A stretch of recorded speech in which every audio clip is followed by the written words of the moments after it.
I promote firearms training because I am hoping that by doing so I will promote people not to fight over ego.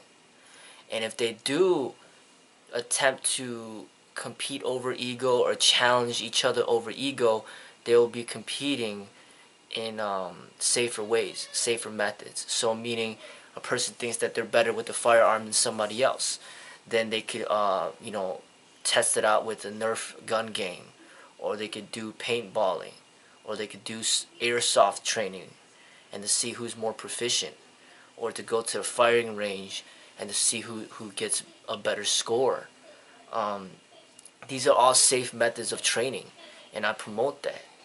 But and it's not only not only a firearms training promoting a safer method of training, but it's also promoting the reality of how it really is out there on the streets, of what you really need to learn how to survive.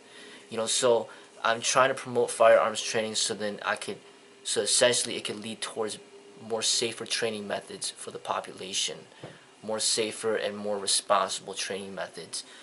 Before the firearms, and there's the swords that are extremely effective, and you got something like kendo, where obviously they should be smart enough to know that we're not gonna fight over ego with real swords. We'll put on this helmet and this mask, and then we'll fight over, we'll fight with these wooden swords to see who's better.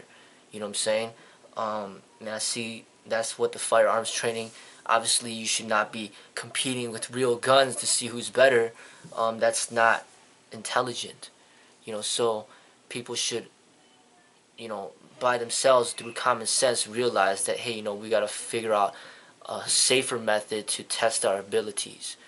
And I see that with this unarmed combat training, people are just not being responsible with it, and they're just being very violent and aggressive with it, and just hurting each other and destroying each other.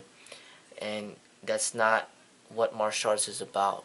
That's not a safe method of training, and we should not be fighting over ego in any way, shape, or form.